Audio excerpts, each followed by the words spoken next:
Welcome back to the set. It's been a while. It's been over a month. I know. It actually flew by, but it's good to be back.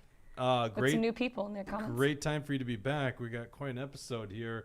Megan, Jesse joining us as always. What are we going to be talking about today? Yeah, we're going to be talking about, obviously, everybody is talking about Tim Walz and his vice presidential selection by Kamala Harris. We're going to be talking about how radical he is, everything he has done to destroy Minnesota. And, you know, it's pretty convenient for us because we've been exposing his corruption for the last few years. It's about time we expose that nationwide so the rest of the country can see the fraud that we've been exposing here for all these years. We'll also be talking about an omnibus bill lawsuit where we might be able to see some change in the ways that these omnibus bills are crafted in Minnesota. We'll be talking about an update on the Olympics and maybe a couple of other little pieces along the way. So we got a good show planned for everybody. Yeah, there's no way we're going to do all this in an hour. So what we'll do is we'll leave a lot for the post show. If you want to join us, be a sponsor of the show, go to Rumble and click on Join Us. And for $8 a month, you get to be part of our exclusive membership club where you get content no one else can see, and you get a little Tushy's insider info. He's actually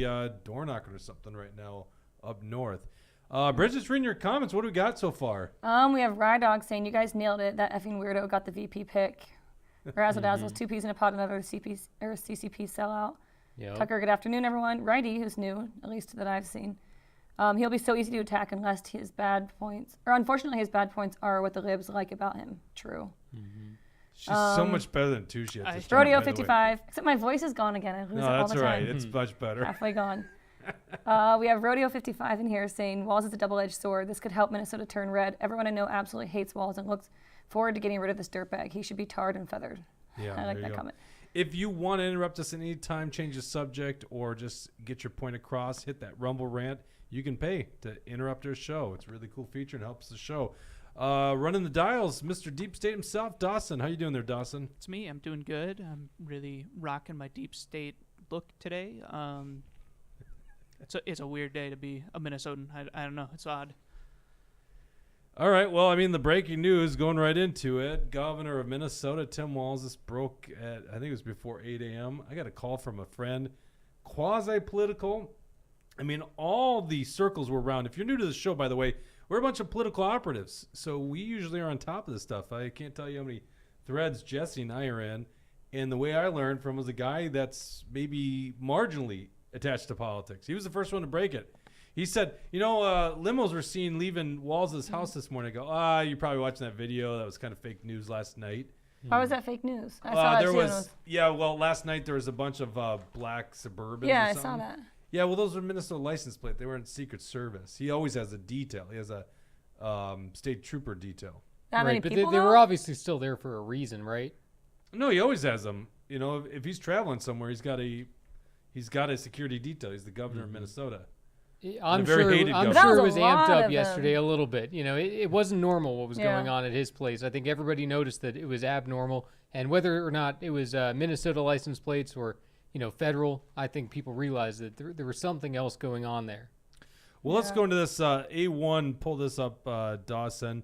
This is who Tim Walz is. I think this right here is why they wanted Tim Walz. Go and play this for us. We've been focusing on, and I lived in China, and as I said, I've been there about 30 times, but if someone tells you they're an expert on China, they're probably not telling you the truth because it's a complex country, but it's critically important for us. I don't fall into the category that China necessarily needs to be an adversarial relationship. I totally disagree. We've been focusing on, and I... All right, there you go. That's Tim Walz and his China connections. I used to tease you a little bit about this because you were just so concerned that he is bought and paid for by the Chi-Coms.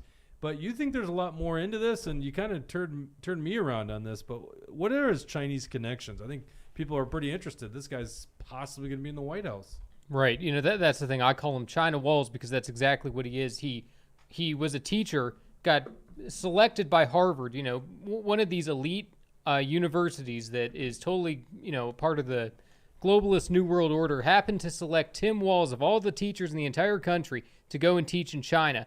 During his time there, while he was teaching in China, he was nicknamed by the students to be Fields of China, Big-Nosed One, and, quote, Foreign Devil. So why was Tim Walz called Foreign Devil by all the Chinese students? I guess we'd have to ask him to find that one out. But as I said, he was selected by a program run by Harvard called World Teach to be able to be a teacher at a high school in China. This was done immediately following the Tiananmen Square massacre in 1989. So Tim Walz is the kind of guy to witness, to see the Tiananmen Square massacre, see people get run over by tanks, and then say, that's the kind of country I want to go teach at. That's the kind of country I want to increase our relations with. That's the kind of country that we don't need to be adversarial with. So that's what Tim Walz is. He's a China sellout, and he is definitely not America first. He is China first, America last. And, when you look at why he was selected to go to China, he goes to China almost every single year. Him and his wife still do it. They do it for their honeymoon. Who goes to China on their honeymoon? Only communists would do that. So he was bringing all these students every single summer to China with his wife. So propagandizing students into believing that the Communist Chinese Party and that, Communist China is somehow a good place to be, that we need to be friends with them. Well, we know what Tim Walz is. He's a total China sellout, and it's time for the people to wake up to this. We're going to get into a little more of your detailed history. You posted this article with Action for Liberty just to give people background, because we might have some new audiences here today, new people in the audience today. So I ran Action for Liberty, which was a group that took on the lockdown orders. I would say we had a national presence to a degree, but we were really focused on taking away the powers of Governor Walz. I mean, basically, our petition was in Walz's emergency powers. And in our opinion, illegal emergency powers. There is literally a part in the Minnesota Constitution that says one branch of government cannot take the powers of another branch of government. And Governor Walz literally started making his own rules. Rules are laws. We all are supposed to follow it. Pull up A3 here, Dawson. This is, so, I like telling the story. It was like March 13th, and the NBA announced they're suspending their season. And I was like, this thing is serious, I thought it was just one of those big scare stories that they always use, the next pandemic, but it really didn't amount to anything. And then all of a sudden the NBA cancels their season. I'm like, what is going on here? And then you guys all got to see governors across the country, especially Democrat governors, think that leadership meant being a totalitarian, being a tyrant. So this is a week into the pandemic, essentially. If we'll just say March 11th, 13th was the start of the pandemic, I guess, right? A lot of them took on emergency powers around March 11th. This was about a week into it, and Governor Walz decreed in this executive order, it's 2020, you can go to the governor's own website and see it, directing Minnesotans to stay at home. So go to page 11, Dawson. And on here, you'll see on number 9, I urge all Minnesotans to voluntarily comply with this executive order. Pursuant to Minnesota Statute 2019, person who willfully violates this executive order is guilty of a misdemeanor, and upon conviction must be punished by a fine not to exceed $1,000 or by imprisonment for not more than 90 days. Nothing in this executive order is intended to encourage or allow law enforcement to transgress individuals' constitutional rights. Okay, now I got this news this morning, and I got to admit, I'm a little emotionally out of balance right now. At some point, I'm loving and relishing this opportunity to tell people all across the country how much of a shitbag this guy is. And I mean that. This guy is terrible. This is our state fair sign. Governor Walz, this was in 2021. Obviously, state fair wasn't open in 2020, probably because of this asshole. But this was our sign. This was actually stolen by the Minnesota State Fair personnel. They took it down. They're like, that's disrespect to the governor. I go, that's the point of the sign, to disrespect this guy who's taking on a bite of the drumstick of liberty. Greasy Constitution. You can't see that on camera. That was it. This is another one some people made and gave it to us at a Christmas event. Tim Walz should be prosecuted. He should be in jail. This is my opinion. Call me crazy here. I served this country 12 years in the Army, thinking that I was trying to protect a constitutional republic. That's what I thought I was doing. And in a constitutional republic, one guy doesn't call the shots. You don't get a little cough, you don't get a little sick, and the Constitution no longer matters. That's not part of our Constitution. It's like the founders actually knew something. They kind of were smart and realized, power shouldn't consolidate into one person, right? Mm-hmm. But during COVID, these guys like Tim Walz thought, oh, no, I know better than you. And by the way, they were all wrong. They could say, oh, well, at the time we didn't know. But that's the point of a constitutional republic. You can't do this. You can't just take on your own powers. You can't dictate to people they have to stay at home. You can't dictate who's essential and non-essential, which is what Tim Walz did. You can't shut down businesses unilaterally, and you can't take your Department of Health and go harass these people. And in the case of Larvita McFarquhar, who actually challenged Governor Walz, she was one of the first to do it, and she's a black woman, single mother of, 3 or 4 daughters. They actually threatened to put her in a work farm. A work farm. That's insane. A black woman in a work farm. Well, how's that not slavery, right? Boy, how have we progressed, Tim Walz? So anyhow, this is Tim Walz. This is what he did, and Action for Liberty took it on right away to go after this asshole. And we had a recall petition already and teed up. The damn Supreme Court wouldn't even allow the petition to go forward. But let's go to this video. This is, I think, the A4 Dawson. This was blast from the past. Now Eric Mortensen, former Representative Eric Mortensen, runs Action for Liberty, doing a great job. This is A4. This is Action for Liberty's video, the ad that we ran all throughout Minnesota. Governor Tim Walz has failed to lead the state of Minnesota. He has mishandled the response of the horrible killing of George Floyd, and he illegally shut down a large part of Minnesota's economy. Walz's lack of leadership is destroying Minnesota. He failed our most vulnerable and has failed to prevent our cities from burning down. Minnesota, it's time to recall Walz now and put an end to his failed leadership. Go to recallwalznow.com. And you can look up Action for Liberty and go see that video yourself, or we could post it to the comment section as well. So then Walz, like everyone else, opens up the state in May time frame. Then implements a mask mandate throughout the whole state in August, which, by the way, people like us in this room did not comply with that bullshit. Cloth masks. We knew it was a lie, right? And then come November, decided I'm going to shut down businesses again. Now, the funny thing is, he started with dart throwing. There's literally an executive order. I should have teed this up. But an executive order that banned dart throwing in bars. The idea, I guess, was you would congregate too close to other people and it would spread. So this is November after the 2020 election, and he reshuts down the state of Minnesota. I see Tucker says #Tampa 10. We're gonna get to that. That's a good one. Mm-hmm. I mean, I don't know how we're gonna cover all these topics today, but bear with us because there's so much to talk about. This guy, he's a terrible dude. So then he shuts down the state again, and at this point, we had some brave people stand up. Do we have them on the line here already? All right. So we've got Jane Moss, who used to have the Boardwalk Bar and Grill in East Grand Forks, which is right along the North Dakota border, and Lisa Hansen, a grandmother who actually was thrown in jail because she refused to obey Tim Walz's orders and decided to serve a cup of coffee. Jane, we'll start with you. You got terrorized for just opening up and serving customers who, on their own volition, came to your establishment. Is that correct? Oh, sorry. Oh, Just there we go. there you go. Yeah, that's correct.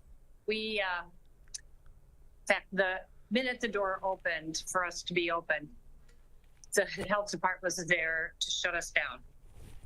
And I just said, sorry, are you asking me to kick people out? And he said, I'm asking you to shut your door. And I said, are you asking me to kick people out? And he said, I'm asking you to close your door, but we didn't. Stayed open. You took on Governor Walz's emergency powers, his legal shutdown orders. You opened up. I was there the night you opened up with Eric Mortensen, who was then just elected to become a state representative. So we participate in defiance of the governors. We're actually the ones that violated his orders, but they ended up going after you. So tell me, once that happened, what ended up happening in the legal system with the Department of Health under Tim Walz? Well, under Tim Walz, we were fined $25,000. The health department came to my business every week for 7-8 weeks, would not come in and talk to me, just had reports written that I was not in compliance because we weren't wearing masks, we weren't wearing gloves. That went on for 6 to 8 weeks until I called our sheriff. He took care of it. But yeah, they actually wanted to fine us $100,000 with all the entities, liquor license, the health department, the restaurant, housing, and we got it knocked down to 25. But yeah, and we're now closed because we could never recoup what they took from us. Which sucks. And you had a really nice establishment. You know, I'm so far away from East Grand Forks, but the few times I've been up there, I love your place. It was so awesome. Thank you. Oh, absolutely. So Jane, you know, from your reopening in defiance of his orders, how many documented people died from that recklessness? From my place, nobody. How We many didn't even- documented hospitalizations were there from you reopening? None. How many documented COVID cases were there tied to you reopening your restaurant? None. How many happy customers were there at your restaurant? Oh my gosh, all over the United States, people were contacting us and thanking us and supporting us. And I was full every night. And when I say full, we hold 150 to 175 people every night. And it was awesome. It was. And I'm still so grateful to those people. And tipped well, too. I remember being at one restaurant, and the waitress goes, I didn't know how I was going to buy Christmas gifts for my kids. And within 1 day of reopening, I mean, and I know because I tipped like massive amounts, you know. Everyone did. They were so happy. It was normalization again. It was wonderful. And I still see people, even though we're closed in the neighborhood, wherever, still thanking me that we did it. Yeah, that's good. So that's northern Minnesota. For people that aren't from the state, I would say Tim Walz is so hated in northern Minnesota. I would imagine he wouldn't want to travel up there. It would not go well for him. I don't mean violent. I just mean people would probably shut the door in his face or sneer at him or boo him if he walked into a room. You know what? And that, Jake, I would hope so.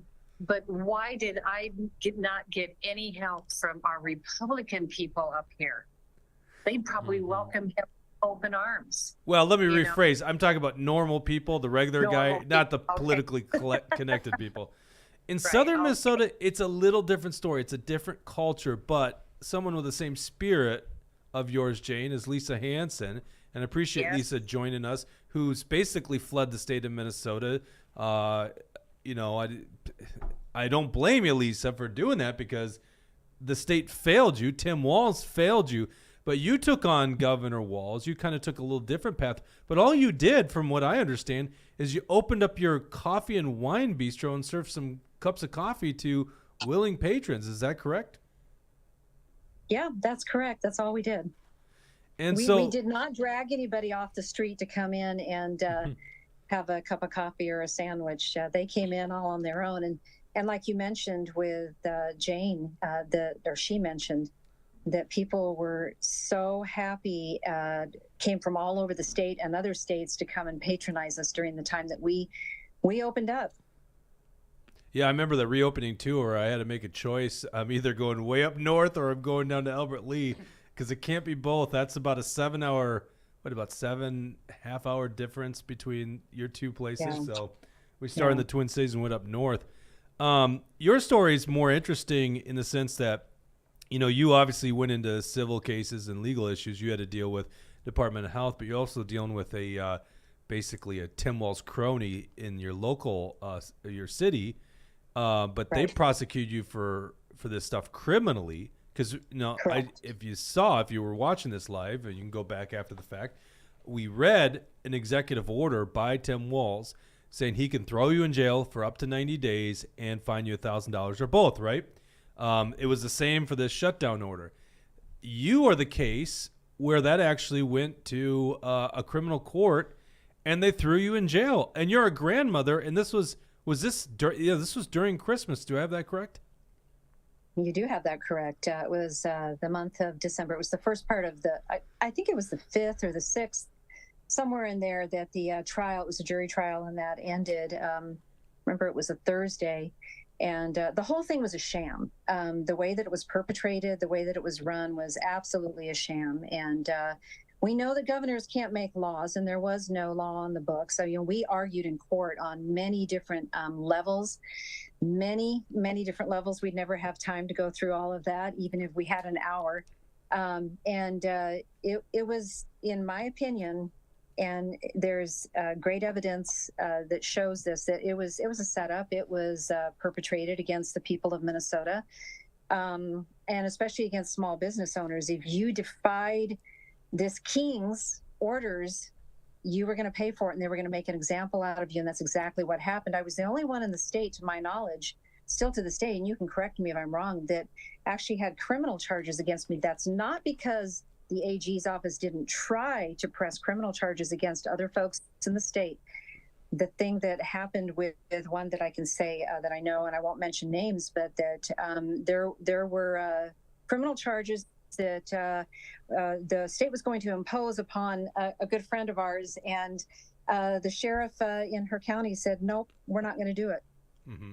In my county, my city to be exact, Albert Lee, Minnesota. Yeah, Albert Lee, Minnesota. Albert Lee. We've lived there and done business there for many years. We raised our kids there. Love it. But when you have people that are elected or hired into positions of authority, they take things way too far sometimes. And so that's what happened. So we had the city attorney that prosecuted me, that agreed to prosecute me for the state. The state couldn't prosecute me on the criminal charges without her saying yes. So that was and I don't want to, I know that people will like trying to diagnose this in a certain way, but in the end of the day, you went to jail because you defied one person's order, and that's not a constitutional republic. That's a dictatorship. That is a kingdom. That is not a constitutional republic. You don't have to follow the orders of one individual, certainly not a governor. How many days did you do in jail? It was a 90-day sentence. And so it was the max sentence that could be applied. Plus, I was fined $1,000. And you had no criminal background before that. So they asked for the max, which is very rare. And by the way, you've spent more time in jail than Beau Biden at this point, right? I'm sorry, exactly. Hunter Biden. Sorry, terrible. The Hunter Biden, right? Terrible slip there. I know, it's Hunter crazy. Biden. Well, more time in jail than Hunter Biden. While criminals were being released back out onto the streets, dangerous criminals, I was being kept in jail. I received the 90-day sentence. And by the way, again, the whole thing was so recklessly handled, but, in the court of law, I wasn't even allowed to defend myself. My defense was not allowed to be brought up at all because it was defense based on the Constitution and statutory law, case law as well. I wasn't allowed to mention any of that. So the whole thing was a setup, again, in my opinion. And so served time in jail, and missed Christmas with my family, missed the birth of our granddaughter, my anniversary with my husband, and of course, everything else that happens in life. In fact, while I was in jail, I remember I was on the phone with my husband, and there was a storm out that night. I think it was December 15th. And a tornado came through our property while we're on the phone. My husband's at home in the kitchen, and all of a sudden, this tornado comes through the barn, goes down. We even asked special permission. I forget what that's called. There's a term for it. For me to come home temporarily to help clean up the mess. Took our barn down, took a bunch of trees down, etc. Some other damage occurred as well, but of course, no. So they wanted to make examples out of all of us. They usurped the authority given them. They did not have the authority to do what they've done to the people. And I know there's some people that will argue that. Like you said, we don't need to get into the nitty gritty of it, but this is the kind of guy he is. You have to look at the progression. It's that you served a cup of coffee in defiance of his order, and that's what put you in the predicament that you were in, to the point where you served 60 days in jail. And just like I asked Jane, how many deaths were attributed to people that came to your bistro? Right. Yeah. 0. Yes. And how many hospitalizations? Zero. And how many cases of COVID? Do we even know that? Zero. How many happy customers? Who know? Right. A bunch. Yeah. A bunch. Thousands. I didn't keep track. Be like Trump. There's millions that no. Honestly, that might be a bit of an exaggeration. And we can do that. The other thing to keep in mind is while we were closed down, who was open up? The bars were open up. The strip clubs were open because they were deemed essential. Not the bars. I'm sorry, I misspoke. Alcohol I meant the liquor stores. Yeah. Liquor stores, right? Not the bars. They were shut down. And big box as well as the retailers, restaurants. largest Big box wealth retailers. transformation. Because that makes a lot of sense. And don't Right. forget the candy store. Yeah, the candy store. That's another great example. All right. Well, Yeah. Jane, Lisa, thank you guys for sharing your story. We have a lot of people in the comments. Yeah, thanking let's both get of to them. some comments. Thank you standing guys up. very much for joining us. Thank We you. have, let's see, comments for Jane and Lisa. North Minnesota says, thank you, Lisa and Jane, for fighting for what's right. Never again. And Bauer 44 says, what a story, unreal. A lot of people are just, I think quite a few people in the comments might be new and hadn't heard their stories and are just Razzle shocked that this dazzle, actually great happened. women. Both are great in fighting for liberty here in communist Minnesota. Yeah. Yeah, a lot of people like the true blood Minnesotans really liked the fact that these guys did it because this is a little unknown secret. When you got outside the metro area and sometimes even in the suburban area, a lot of people were running speakeasy. A lot of bars were actually open, maybe through the back doors. And people were very much against what Governor Walz did. Now, it takes some heroes to stand up and tell them, no, we're going to open up in your defiance. And this is what Governor Walz, this is this guy's record and what he did to these people. Okay, let's get into some more stuff here. By the way, I haven't even brought in our sponsors yet. My God. Jake, got to pay the bills. All right. First of all, we got Warren Wessel of Keller Williams Realty. Thanks very much. Warren was with us in this whole time. He's a great guy, great patriot. My real estate agent. Call Warren at 612-419-7453. If you're looking for a guy that dislikes Tim Walz the same as you and me, you can give Warren a call if you're buying or selling a home. Now, if you're you're buying a home, try to finance that home with the good guys at John Galt Mortgage Company. One of the founders of the company, Tim, actually was one of the few people that texted me early on this morning. This bozo is running, Tim Walz. These guys believe the same thing you and I do. You can go to John Galt Mortgage Company. They're licensed in 8 to 10 states or something like that. I should know it by heart, but great guys. Also, this is brought to you by Yes Solutions. For your shipping needs, call the Patriot, Carla Nelson, or call Kyle at, what is the number here? Failed candidate, threw that in there. He's like, don't forget to call Kyle. Thanks, failed candidate. Call Kyle at 651-797-2451. If you're shipping a pallet or multiple truckloads, call Kyle and the Patriot, Carla Nelson. They'll square you away, let you know how to do that. I would need a shipping expert if I was shipping large freight. That's who I would call. It'd be my first call. Also brought to you by Alpine Cabinetry in St. Cloud, Minnesota. Okay, sorry. I had to make sure I got through that. I've been bad on that lately, but we've had such interesting stuff to talk about. It's kind of tough to remember. You gotta also thank the wonderful sponsors that bring this show to air. What should we cover next here? Rodeo 55. I don't know if you guys are talking about this, but I forgot about this part. He said, remember the big morgue in the cities bought by Walz for the dead bodies? Mm-hmm. Yeah, $6 million or something right, like and that. sold at a loss. Yeah. So taxpayers didn't even get anything out of it but lose money. So, exactly. I mean, so Tim many Walz, things. Right. Remember it when goes he on left the and third on. precinct? Yeah, and I think the most important thing is this asshole basically lately has been saying we need to stand up for individual rights, personal rights. This is personal freedoms. This is Tim Walz saying that. With his record on COVID. Right, and while he was shutting the businesses down, he obviously didn't have any problem with the protests and the riots going on. That's outside right, great Bernie. point. This was all during COVID. He was shutting these businesses down, throwing them in jail. Meanwhile, everybody's allowed to go burn down the third precinct. Everybody's allowed to, go out and riot because I guess they're wearing masks, right? It's unbelievable. peaceful, He allowed right? the cities to be burnt, and he would do the same thing to our country. He refused to bring in the National Guard until it was, for 3 days. How does somebody let a city riot and burn things down for 3 days? It's obviously someone who doesn't care about the state of Minnesota.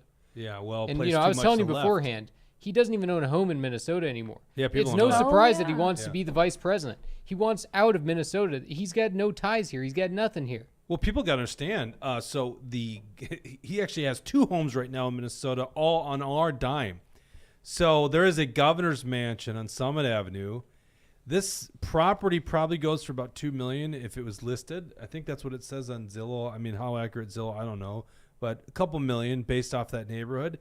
They're doing I think it's like a $10 million renovation of the governor's mansion. So right now he's staying at the former president's residence on the U of M campus. Mm-hmm. So he's basically got 2 residences, and he's sold his own personal property. So he's completely relying on us taxpayers paying Right, and the I'm bill. sure they're housing the U of M president at another house somewhere too, which Well, is they have an also interim president on our right now. right. So regardless, it's still on our taxpayer dollar. So Right.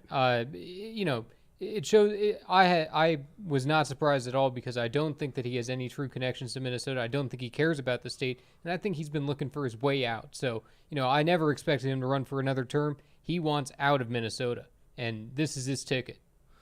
All right, let's go to probably. I think COVID's probably the worst part about Tim Walz, but this is pretty close. My viewpoint, it could be as near as 10 years down the road what we're doing to these transgender children, the ones that are struggling with their gender, right, which I believe is being pushed on them. I think they're just confused children, right? Some as young as 6, apparently.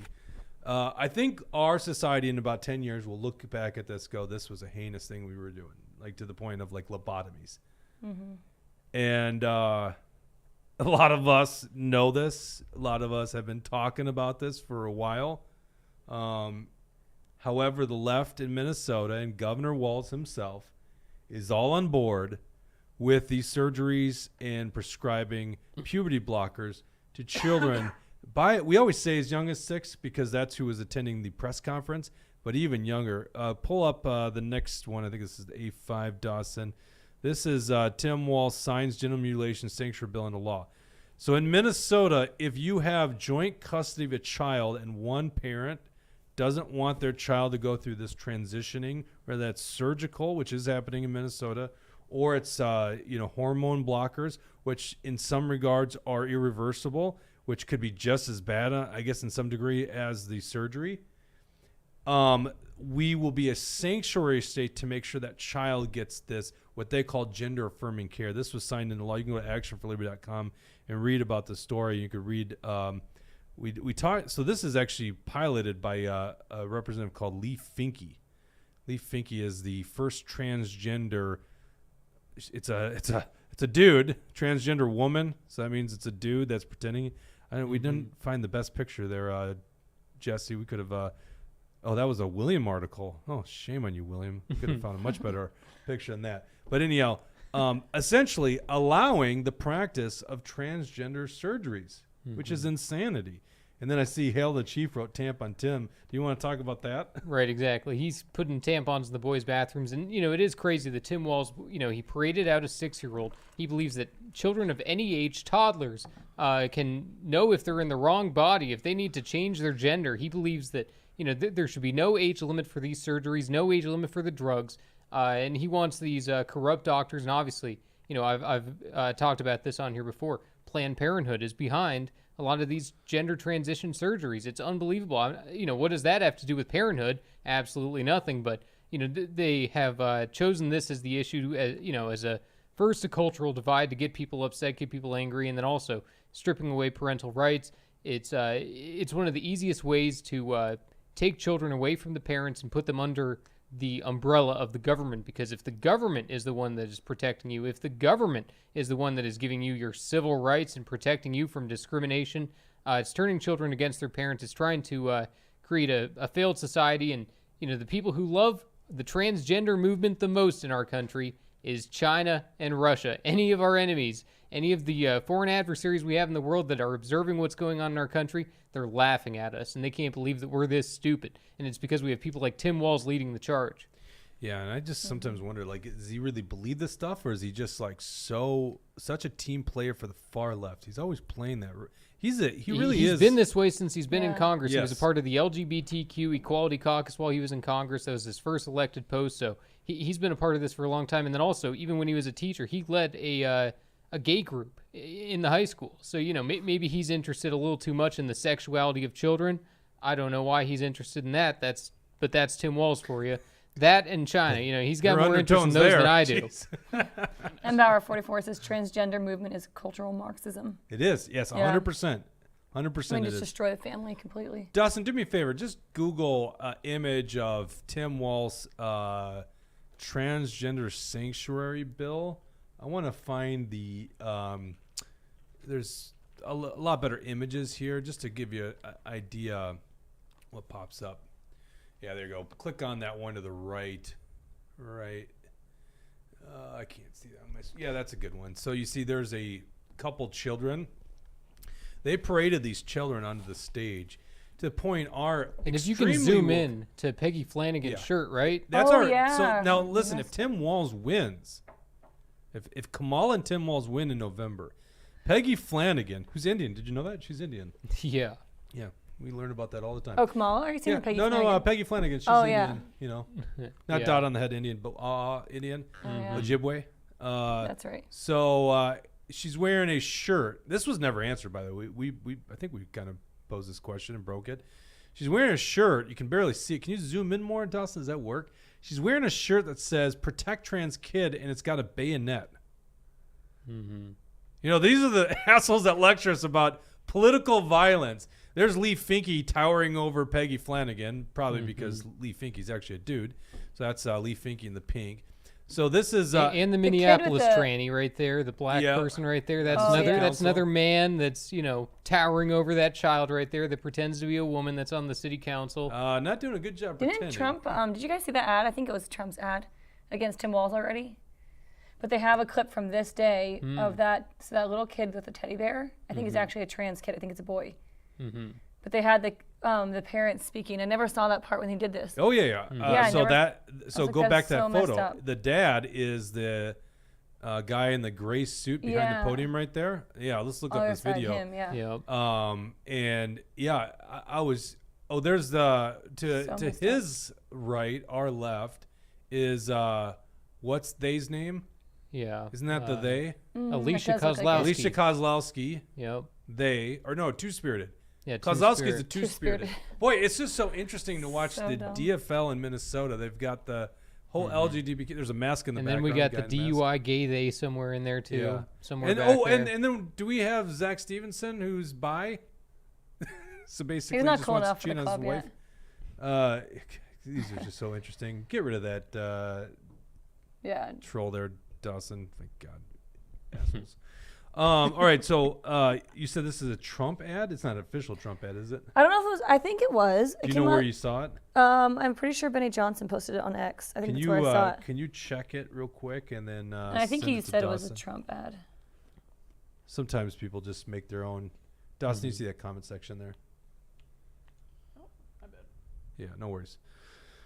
All right, so this was actually 2 years ago. Walz did that, and then there was a follow-up story, and I think we need to do some follow-up stories about how much this is getting utilized in Minnesota. But honest to God, I just don't. It's just evil. So at some point, we have to just say that these people that are passing this stuff into law are just coming from like a demonic place, and this is who Kamala picks as their running mate. This is the person they want in the White House. Someone that actually would say we can hack up a 6-year-old child who they parade in front of people. Hopefully we'll find that video. You're pretending like that's not what they want. That seems to be exactly It's so what they want. I guess the point I'm trying to make, Dawson, is so outside the mainstream of Americans, right?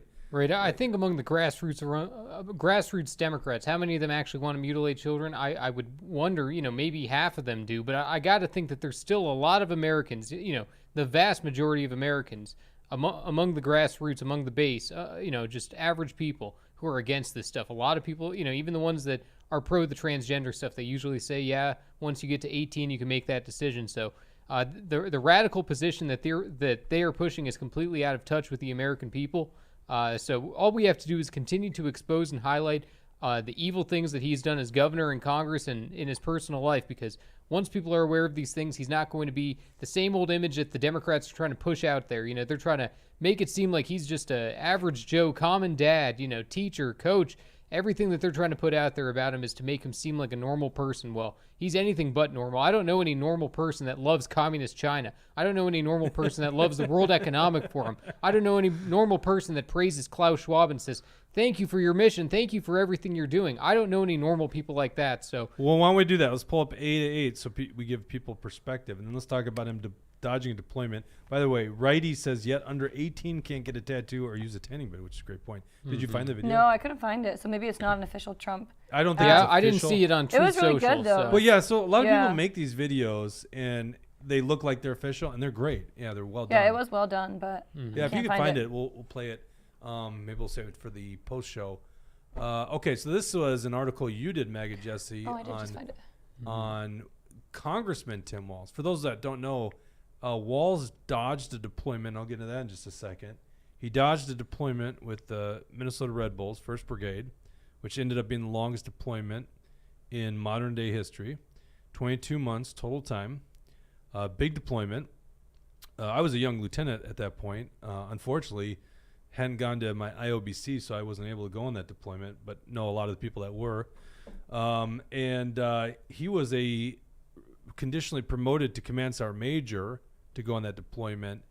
And at the last, you know what, I guess I am getting I'm like setting up your story, and I'm just telling the whole story and the deployment dodging. Jeez, you'd almost think I'd never run my own show here before. So anyhow, he actually decides at the last minute, while he's already been conditionally promoted to Command Sergeant Major, that he's going to bail on the troops and go run for Congress. And this is in 2006 timeframe. This is when he got elected to Congress. And then we'll get into the World Economic Forum. We've actually interviewed Command Sergeant Major retired Thomas Behrens. I actually called him this morning. Unfortunately, didn't get a hold of him. I would have had him on the show as well today to talk about how Tim Walz bailed on the soldiers, and he actually had to replace Tim Walz. Now, this is not like you have a Spec 4 that had a family thing come up and couldn't go on a deployment. It's way different. He was actually, I guess, you know, the second tier of highest enlisted guys on this deployment, because you got a Command Sergeant Major of a brigade. It was a brigade deployment. And then what you had is a bunch of battalions, and he was with the Field Artillery Battalion. And he was a Command Sergeant Major, conditionally promoted to go on this deployment. And right before they get their actual orders, I mean, he knows they're going on the deployment. He retires, even though he had extended, which we had looked into this, he had extended his time in the military, but decides to retire so he could run for U.S. Congress, to be a politician, to be a guy now that's basically done everything he can for the establishment and the far leftists. Mm-hmm. And so he abandons the troops. They end up going overseas for 22 months. Command Sergeant Major Thomas Behrens ends up backfilling this leadership position. I guess in some regards, you know, ends up giving him a great ending to his long career in the military as well. But you can imagine what senior leadership thought of a guy that would bail on his troops when they need him the most. Mm-hmm. And, you know, for a guy like me that's actually served overseas, multiple deployments, you don't think very highly of guys like that. And this is the guy that actually wants to serve as the second to the commander-in-chief in the United States of America. All right, so he goes... So if you were his superior, or if someone good was his superior, would you say that he deserves a dishonorable discharge? Well, no, because they didn't have orders yet, and because at that point... so after you get done with your initial commitment, senior NCOs and officers like us, like me, what we do is we can resign our commission, or you can retire early as a non-commissioned officer. And it's got to be that way because you don't want someone that's not motivated to take those positions, right? Mm-hmm. Now, so I don't see any like legal difference, like changing it, mm-hmm. but you have to ask yourself, are you a leader for abandoning your soldiers? That's a whole different equation, right? Mm-hmm. And then, by the way, joining Congress and supporting the war effort, but you weren't willing to go do it yourself. That's the other thing. I always thought, like, if I ever ran for Congress, what I would do is I would also go into the inactive reserves, because if I ever voted for war, I would actually go myself and do it. I'm not going to go send someone else's children over there. And Tim Walz bailed, right? And then he participates in, 2006 was the surge. That was with that deployment. They were part of that surge. So, yeah, what an asshole. Okay, so then he becomes a congressman. And as a junior congressman, he is part of a resolution praising Klaus Schwab and the World Economic Forum. What's this all about? Right. So I believe this is only his second term in Congress, second or third term in Congress. When he was introducing this resolution, he was a co-author on this, and I don't understand how it happened. How would he even know what the World Economic Forum is? Nonetheless, Klaus Schwab, and think that they need to praise them on a national scale like this in the U.S. Congress. So Tim Walz and all these other Congress members wrote up H.R. 1148, praising Klaus Schwab and the World Economic Forum. Obviously, we know the WEF as you will own nothing and be happy. You will eat bugs. Your every move will be tracked. The United States will not be the superpower of the world. Globalist countries will be. They want a one world order. They want to remove our national sovereignty, especially when we are the number one country in the entire world. We should be opposed to that. You can find the legislation itself right there. I wanted to have it right in front of people's faces so people could see that I'm not making this up. This is exactly what it says. It says in here, the World Economic Forum has demonstrated a commitment to advancing public-private cooperation on food security, water security, environmental sustainability, and education. The World Economic Forum has promoted the development of the next generation of world leaders. They have helped bridge economic and political divides, serving an important venue to bring international accord and foster improved relations between nations. And let's see here. It says something specifically about Klaus Schwab here. Yep. And resolved. Number 2, honors and congratulates Klaus Schwab for creating the World Economic Forum and his 40 years of successful leadership, and honors the 40th anniversary of the World Economic Forum's leadership in global governance and social development. So this is the biggest globalist resolution I've ever seen in my life. We've become more aware of the World Economic Forum over the last couple of years. I'm sure that, if we would have said this a few years ago, nobody would have known what we're talking about. Now, people are seeing exactly what the World Economic Forum is. We see exactly what Klaus Schwab does and says. He's the George Soros of the WEF, and this kind of stuff needs to be stopped. When Tim Walz is so connected to the WEF, he's so connected to China, he is not going to be connected with the average person, so people need to wake up. All right, awesome reporting there, Jesse. Let's go to F1. Dawson, looks like Bridget did find that video. This is not made by the Trump I'm not campaign, sure who it's made by then. I think your tweet said it was Dinesh D'Souza. Yeah, that's who. I just found it on now. Dinesh. He titled it, "Here's a Trump ad eviscerating Tim Walz." Yeah, and I think it was somebody else that I initially saw it from first that called it the Trump ad, but I don't know. That's very well, let's odd. watch it. Oops. Sorry, I gotta turn on audio. What could be weirder than signing a bill into law that requires schools to stock tampons in boys' bathrooms? Or weirder than signing legislation allowing minors to receive sex change operations? Try electing the man who signed those bills, Vice President of the United States. Enter Chief Weirdo Tim Walz. As governor of Minnesota, Walz supported legislation that endangers minors, hurts women, and puts radical ideology ahead of common sense. Now Kamala wants Walz to enforce those laws on a national scale. Tim Walz, too weird, too radical. What could be Not bad. I got All him. right, Dawson, you want to take care of that stupid troll. Oh yeah. I thought it mentioned in here that I guess I saw it on some other video too, like his hotline for snitching on people during COVID. Yeah, Where he had that line you could call in. Yeah. Or maybe not. So, I mean, this weirdo thing is so dumb.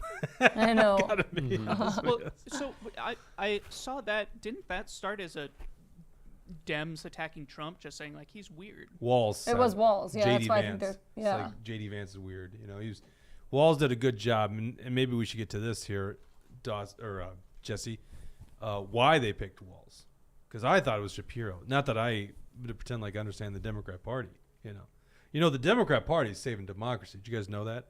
That's why they did a virtual roll call where only one candidate qualified, and she won 99% of the virtual roll call vote. Do you think anyone's actually going through and auditing that? Yeah, no way. Because I heard there were some people not voting for her, but they said 99% voted for Kamala Harris, so she is the official nominee. The only other thing. Oh, they by the could way, vote Tim for Walz is, was on the committee, the rules committee, to determine that it was a virtual thing. Exactly. Yeah. So. It is unbelievable that he's on the rules committee. DNC vice chair Ken Martin is the chair of the Minnesota Democrat Party, and they got all these connections within the party establishment, within the party apparatus that is actually determining the rules for the process. And somehow, one of the guys who was choosing the rules for the process is a part of the process now as the VP. So it's funny enough how certain things work out. When you're the guy that's choosing the rules for the process, it's almost like you got a better chance of becoming involved in it. You know, it's such a scam.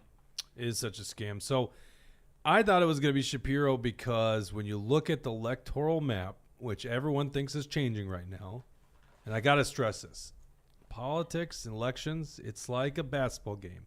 People think it's a soccer game. You score one goal and you win the whole game. It's not like that.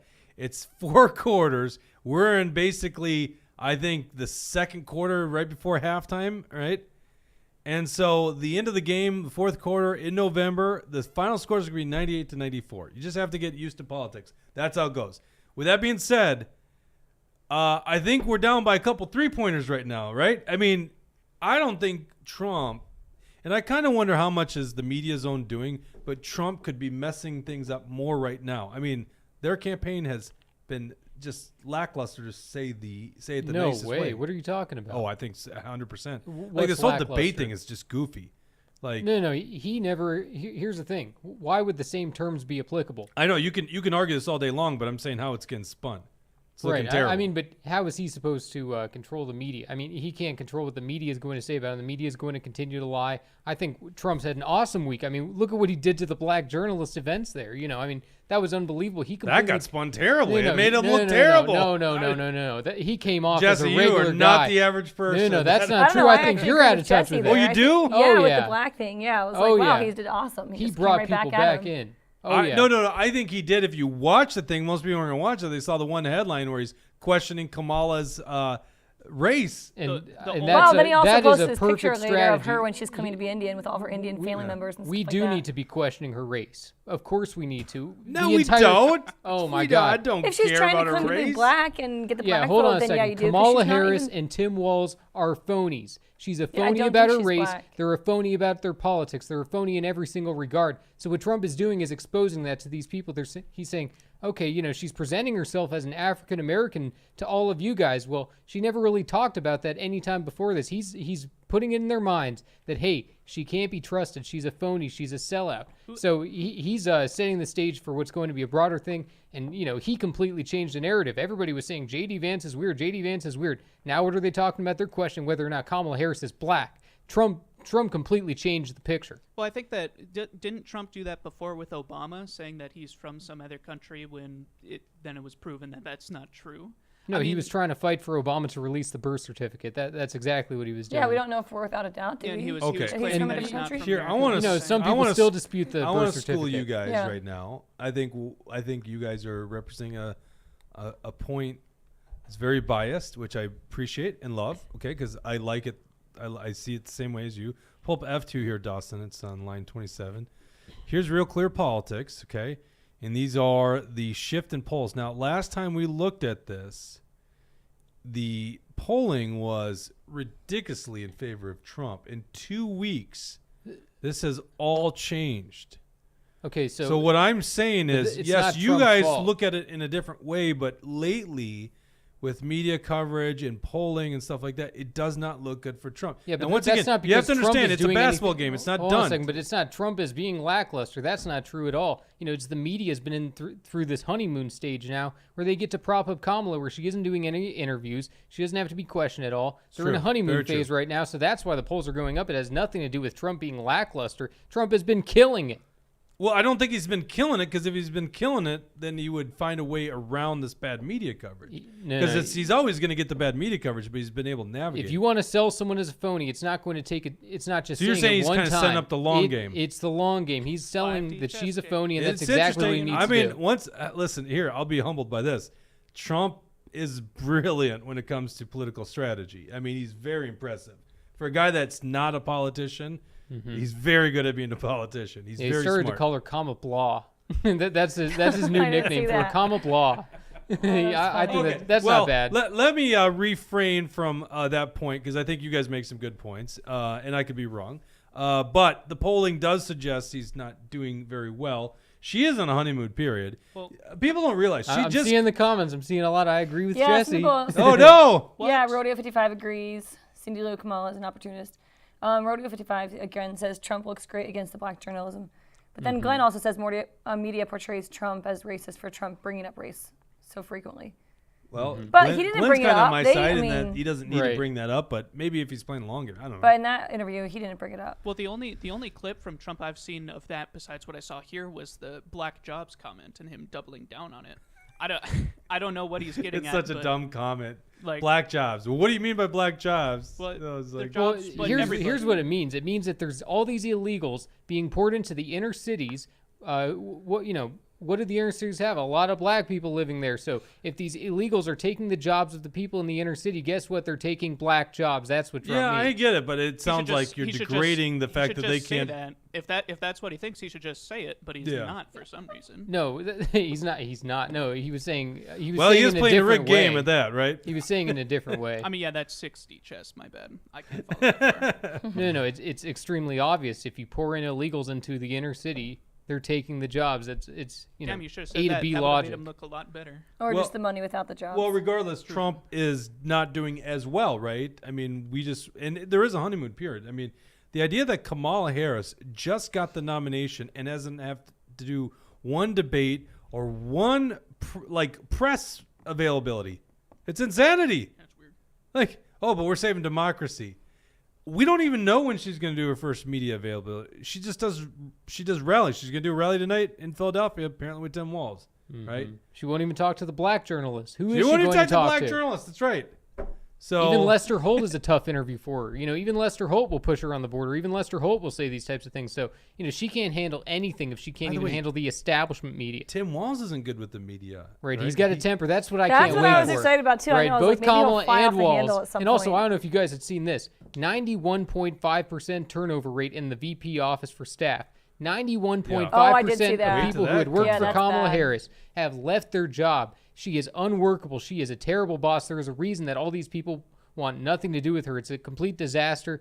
It's a PR nightmare. People were saying when they're in there, they want nothing to do with it. They never, there was one, Simone Sanders, who used to work for the Bernie campaign, then the Biden campaign, then the Biden administration, then Kamala's administration in the VP office. She said, and I quote, "I will never work for another woman again." So she said that about Kamala Harris. She said that it was that awful that she only wanted to work for men after that. So, if she's turning women away from women, if Kamala Harris can't even keep her own staff, and if 91.5% of the people, and apparently she was refusing to give over this information, it was only through the U.S. House and the U.S. Senate that some of this information was able to be found out because her office is one of the only offices, if not the only office, that can reject FOIA requests. The Freedom of Information Act has the authority for citizens to be able to request information from the government, specifically on all kinds of things. In this case, people were asking for documents relating to her staff,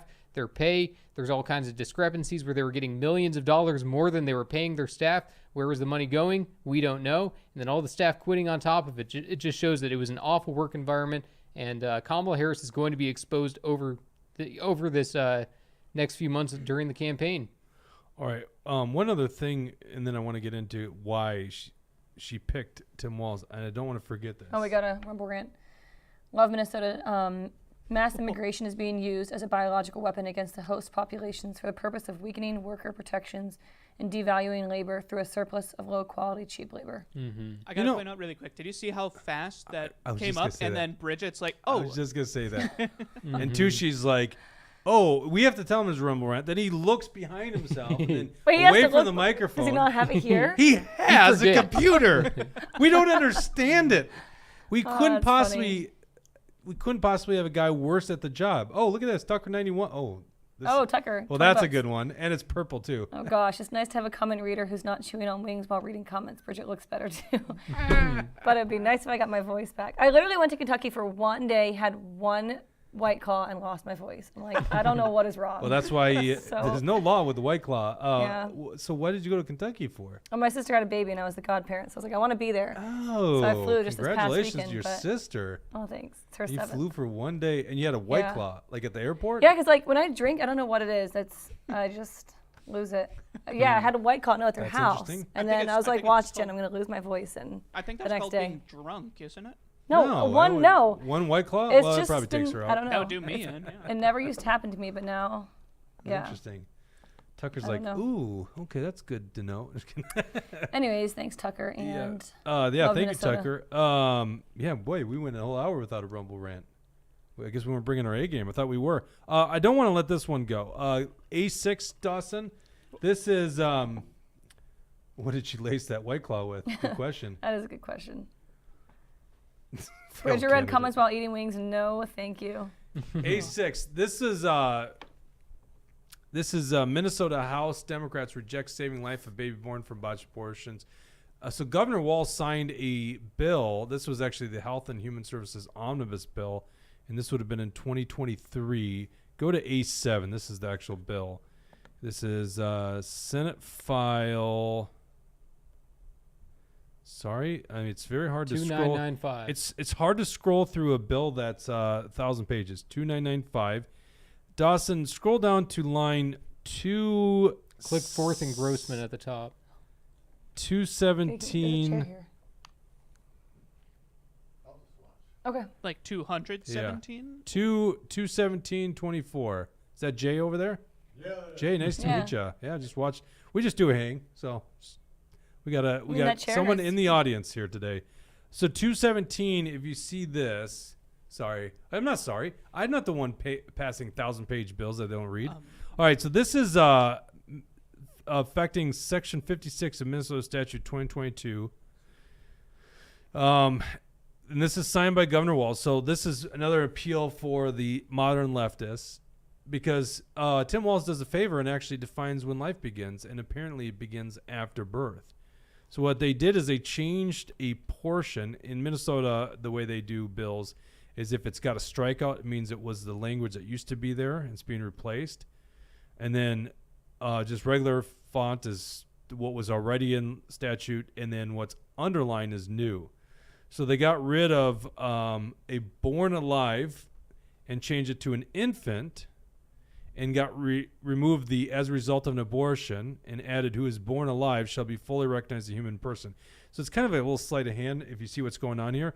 Essentially what they're doing is the previous law says a born alive infant as a result of an abortion, basically a botched abortion, shall be fully recognized as a human being.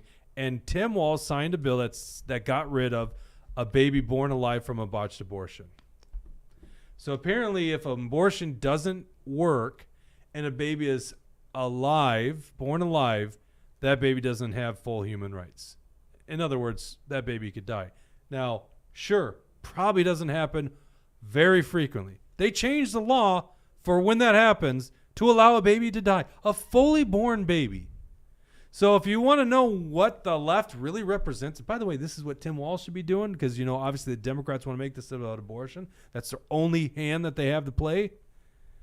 Then let's talk about what these guys actually believe in. What Tim Walz literally signed into law, that a born alive baby can actually be allowed to die. You basically need mother's care, right? Immediate care for a newborn baby. And So in Trump's this position on abortion is 9 points more popular than what the Democrats' position is. Trump's position obviously wants to leave it to the states, wants to stop the third trimester, and wants to defund Planned Parenthood for the abortion funding. Meanwhile, the Democrats want to fund Planned Parenthood, support abortion up until the moment of birth, and even post-birth in Minnesota. So when Trump wants to, if he just wants to use common sense to compare the positions, he's got the majority opinion of the American people. It just needs to be framed the right way because otherwise the Democrats will run this issue right to their base. So if Trump handles this correctly and just focuses on the things that we all agree on, then he'll have no problem taking on Tim Walz. All right, Dawson, get A10 prepared here. So now, if you guys are new to the show and you want to know more, I mean, we are the foremost expert on the record of Tim Walz.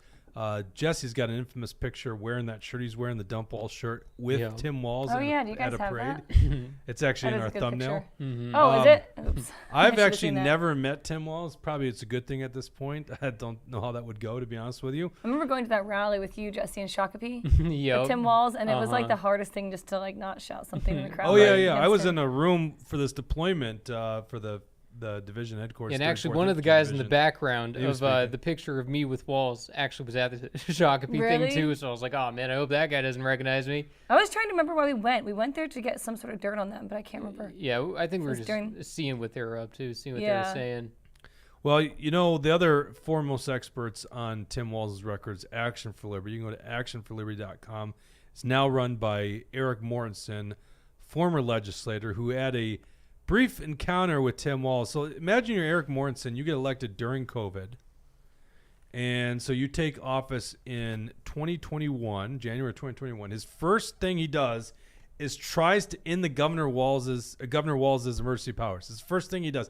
He's never spoken on the House floor. He's a rookie legislator, and the first thing he does is makes a motion to remove Walz's emergency powers. It's pretty impressive. So anyhow, a whole year goes by, and Eric Mortensen never meets Tim Walz. He doesn't comply with the mask mandates at the Capitol, certainly not the vaccine mandates, or I guess at that point they weren't mandated with legislators, but they were mandated with some state employees. And so in 2022, the first day of session, which the Democrats still had a mask mandate on the House floor, Mort goes there and protests the mask mandate, the only guy not wearing a mask. And who would you guess runs into Eric Mortensen, none other than the governor of Minnesota, in a very Minnesota lovely way, Minnesota nice way, offering him a lemon bar with a mask on. Let's play this video. This is Eric Mortensen encountering Tim Walz on the House floor. So here, he exists in the flesh. He says he's good at this. He was just breaking. Then he got elected governor without knowing anybody. I said I got elected when I came here to work with people in Minnesota. Why would you do this? I don't understand it. I just, people don't believe you exist. Well, I've come by your office a dozen times and no one's ever there. Well, I'm here and I do the work, and I'd love to work together to find things that work for Minnesota. Yeah, why don't you take Lisa Hanson out of jail? Why don't you do that? How do you feel about that, throwing Lisa Hanson in jail? And there you go. That's Tim Walz. That's Tim Walz for you. By the way, Mort, pretty funny to just be caught off guard. I remember watching because we were like, what are they going to do? Are the Sergeant Arms going to try to remove Mort from the House floor? And we were watching the live feed, and we saw this older gentleman come over to him. We're like, oh, here it is. Because, you know, they're all wearing masks. They look like Oh, you guys saw this cornballs. live feed? Yeah, we were watching Before live Mort feed. even, like, sent Well, I this was out? really curious. I'm like, well, Mort's going to protest the mask mandate today. He's the only one. All Republicans were in masks too. Yeah. And I'm like, it's going to be interesting. Let's see what happens. And so Mort ends up, so we see this guy, and we think nothing of it. This guy leaves. Mort's still on the floor, and then we get a text from Mort. You'll never guess what just happened. I ran into Tim Walz. They were like, that was Tim Walz? And he sent us the video. So he all of a sudden has to realize, I mean, he can't tell it's Tim Walz at first because he looks like a cornball with a useless cloth mask. And so, yeah, he gets that gem of a video with them. Offering lemon bars. By the way, you wouldn't, well, many of our audience would understand that a bunch of rhinos were gladly enjoying those lemon bars with Tim Walz. So the tray was mostly empty at that point. I think he had already gone over to the Senate. This is the phoniest of politics. Okay, let's get back to why they picked Tim Walz. I thought it was going to be Josh Shapiro. When you look at the electoral map, it seems like Pennsylvania should be the big one in play. And so Josh Shapiro, a Democrat, more moderate, you know, in terms of how the people see him, representing a state that seems to be heavily in need, would be the number one guy. And it did seem to come down to him or Tim Walz, but they picked Tim Walz for Minnesota, which Minnesota seems like maybe it's a swing state, but it's going to go Democrat most likely, right? So why pick Tim Walz? And the way I look at this, Jesse, is maybe twofold. One is there's just a better personality connection between him and Kamala. she must like weak men, right? So, and Tim Walz is a weak man. That's, when you go to tyrannical measures, that's not leadership. That's just a weakness, a lack of leadership traits. And that's who Tim Walz is. So I think there was probably, maybe Josh Shapiro also looked too, what's the word I'm looking for? Is he well spoken? Ambitious, maybe? Yeah, Shapiro's very well spoken. Oh, is he? Okay.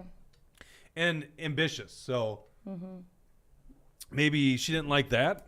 Maybe she was intimidated by Josh Shapiro in that sense. Well, Tim Walz, there were not. people I mean, pushed you really back think in the it's Kamala Democratic Party. making the choice too, though? Really? I mean, I certainly think when Nancy Pelosi suggests this, Nancy Pelosi seems to be able to get a president to not run again for office. So maybe it is a lot of Nancy Pelosi. But to some degree, I think Kamala had a stake in it. I guess I'll just have to believe that was somewhat true.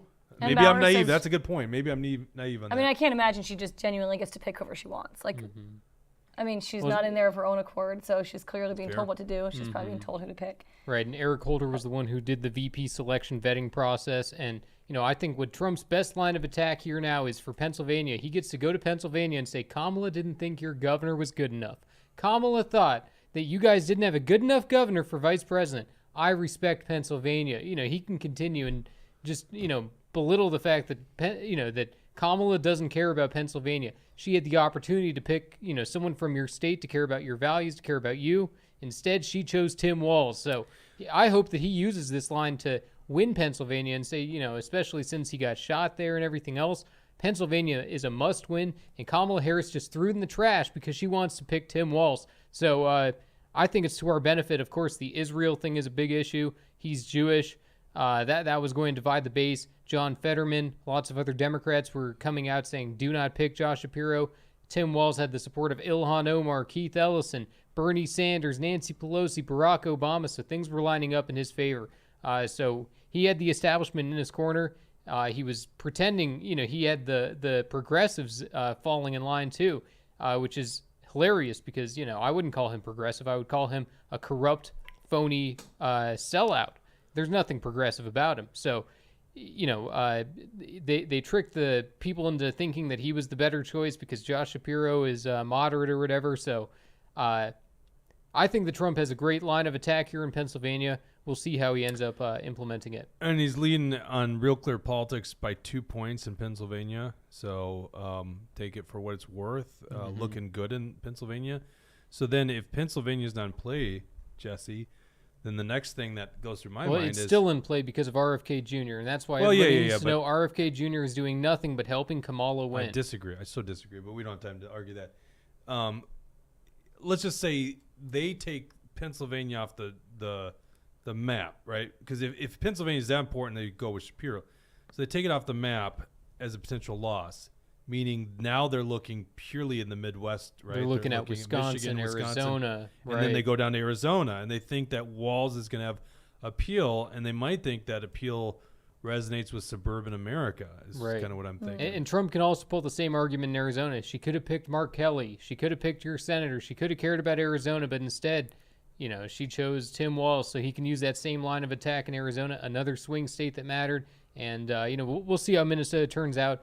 I told you beforehand, I think that the person who loves VP Tim Walz the most is Tom Emmer, because Tom Emmer gets the biggest weight lifted off his shoulder because now he can say, true. You were saying at the rally. I right, forgot because about that. he's going to be able to say, I wasn't able to win Minnesota because Tim Walz was on the ballot. I'm sorry, Trump. I tried so hard for you. He's now got the biggest excuse in the world for why he can't win Minnesota. So I hope that Trump is going to be able to see through that because, it's unbelievable that, like I said, I think Emmer is the one who is thanking the Lord for this right now because it gives him the biggest excuse in the world to lose. I think Emmer's thanking the Lord for this because now he gets to beat up on Walz because he wants to run for governor.